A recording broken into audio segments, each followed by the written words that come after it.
Hi మా. Hi తల్లి. ఎలా ఉన్నావు? దేవుడి కృపను బట్టి ఇప్పుడు బాగానే ఉన్నాను. కొంచెం నీ హెల్త్ ఎలా ఉంది? నా హెల్త్ ఇప్పుడు కొంచెం పర్వాలేదు. ఒక వారం రోజుల నుంచి అయితే నాకు ఎంత బాగుంటలేదమ్మా. అది ఒళ్ళు నొప్పులు, నడుంపోటు, ఇబ్బందిగా నడవలేకపోతున్నాను. అసలు అడుగు కూడా కింద పెట్టలేకుండా ఉన్నాను. ఏంటి అని టెస్ట్లు అవి చేయించారు. చేస్తే టెస్ట్లో అన్ని బాగానే వచ్చినాయి, కానీ నీరుడు ఇన్ఫెక్షన్ ఉన్నారు.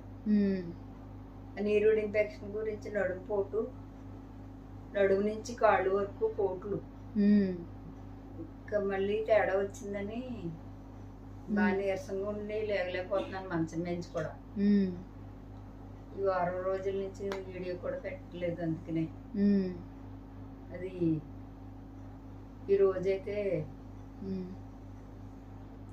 ఆ శనిపాప లేగు లేగు లేగమ్మా, అలా పడుకుంటే నీరసంగానే ఉంటున్నావు అని ఫోర్స్ చేసి నన్ను ఏదో రకంగా వీడియో పెడితే నీకు కొంచెం బాగుంటుంది అని అన్నదని లేచి స్నానం చేసి కూర్చున్నానమ్మా.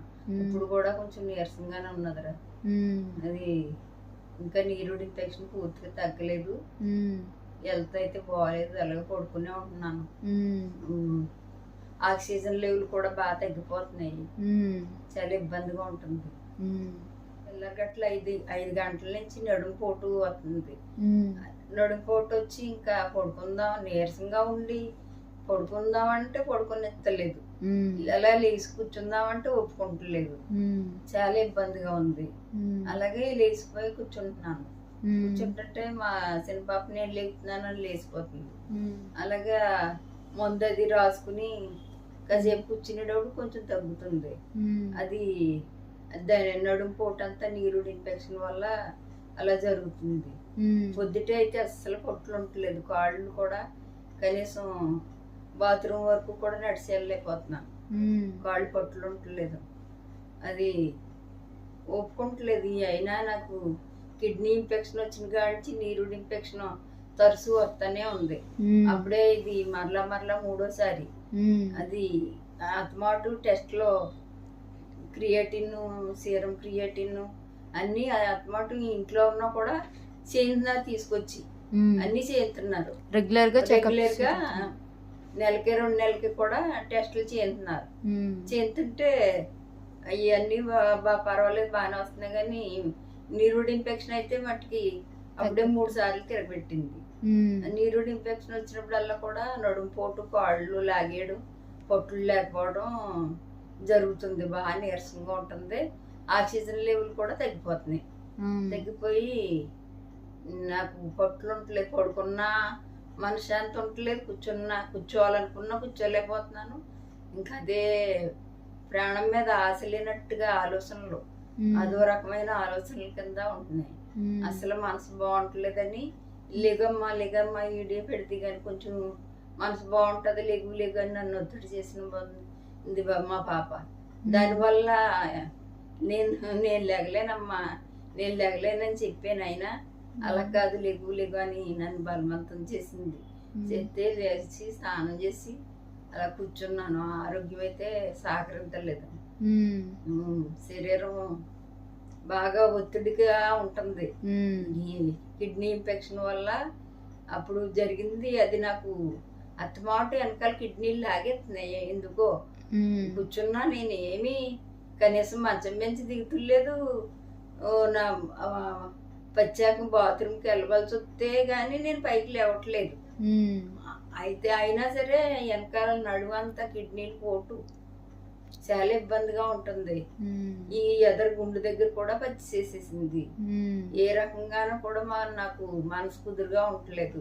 పడుకున్నా కూర్చున్నా ఇంకా ఎక్కడున్నా నాకు అదే ఆలోచనలో, మన ఏంటి పరిస్థితి ఇలాగా అవుతుంది, రోజు రోజుకి కోలుకోవాల్సింది పోయి ఇంకా ఆరోగ్యం తక్కువైపోతుంది ఏంటి అన్న ఆలోచనలు ఎక్కువగా ఉంటున్నాయి.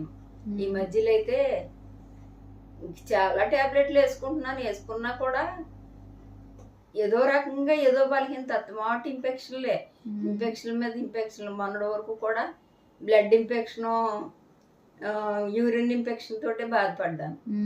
మరలా ఒక నెల కూడా అవ్వలేదు అవి తగ్గి, మరలా ఇన్ఫెక్షన్ వచ్చేసింది. ఆ ఇన్ఫెక్షన్తో పోరాడేటప్పటికే నాకు ఓపిక నశించిపోతుంది, అసలు శక్తి ఉండలేదు. అయితే నువ్వు ఈ ఇన్ఫెక్షన్లో ఎలాంటి ఫుడ్ తీసుకుంటున్నావు? నేను ఫుడ్ అయితే చాలా జాగ్రత్తగా తీసుకుంటున్నాను. అవి ఉత్తి పెసరపప్పు, పెసరపప్పు పలసగా కాసింది చారులాగన్నా, లేకపోతే పెసరపప్పుతోటే, లేకపోతే ఆనపకాయ ఉడకబెట్టి ఉప్పు తక్కువ వేసి, సాల్ట్ తక్కువ వేసి ఆనపకాయ తోటి, ఇంకా ఇంకెక్కువగా లేకపోతే పలసగా చేసిన మజ్జిగ, అంతే తీసుకుంటున్నాను. ఫుడ్ అంతకంటే ఏమి తీసుకోవట్లేదు. ఇంకా బలం కూడా ఉండట్లేదు. ఏదైనా తినాలనుకున్నా నేను ఏది తింటలేదు. గుండె మీద ఒత్తిడి పడిపోతుందని ప్రెజర్ పెరిగిపోయినప్పటి నుంచి నేనేమి తిన్నాను. అయినా సరే ఇన్ఫెక్షన్ నాతో అతమాట ఇన్ఫెక్షన్తో పోరాడటమే సరిపోతుంది. ఇమ్యూనిటీ పవర్ లేక ఈ ఇన్ఫెక్షన్లు వచ్చినప్పుడు ఆక్సిజన్ మీద ఉన్నా కూడా ఇంకా తగ్గిపోతుంది. ఇంకా తగ్గిపోయి లేచి నుంచున్న ఆయాసమే, బాత్రూమ్ దాకా వెళ్ళి వచ్చేటప్పుడు కూడా ఆయాసమే. ఈ ఆక్సిజన్ పెట్టుకునే బాత్రూమ్ కూడా ఇంకా అసలు ఎక్కడ తీయట్లేదు. రోజంతా ఇంకా రోజులో ఒక పావు గంట కూడా తీసుకుంటలేదు. ఇంకా ఆక్సిజన్ మీదే ఉండవలసి వస్తుంది. అలా ఉంటుంది ఆరోగ్యం అయితే, అలా ఉంటుందమ్మా ఈ మధ్యలో. మరలా అప్పుడే 10 రోజుల నుంచి కూడా ఇబ్బందిగానే ఉంటుంది. దాని గురించి వీడియో కూడా మేము పెడతాక అసలు ఆరోగ్యం సహకరించక పెట్టలేకపోతున్నాం. చూసిన మీ అందరూ కూడా నా హెల్త్ తొందరగా కోలుకోవాలని, మరలా నేను ఈ ఇన్ఫెక్షన్లు అన్నీ తగ్గి మామూలుగా ఉండాలని, నా ఆక్సిజన్ లెవెల్, మరి ముఖ్యంగా ఆక్సిజన్ లెవెల్ పెరిగితే కొంచెం కూర్చోగలుగుతాను నేను ఎక్కడైనాని, అది పెరిగేలాగా నా గురించి మీరు అందరూ కూడా ప్రార్థన చేయండి. మంచిగా నేను ఉండాలని మీరందరూ కూడా కోరుకోండి. Thank you. ఇంతవరకు మా వీడియోస్ చూస్తూ సబ్స్క్రైబ్ చేస్తూ లైక్ చేస్తూ అమ్మని సపోర్ట్ చేస్తున్న మీ అందరికీ కూడా చాలా థ్యాంక్ యూ. మా అమ్మ కోసం ఇంకా ప్రేయర్ చేయండి. బాయ్.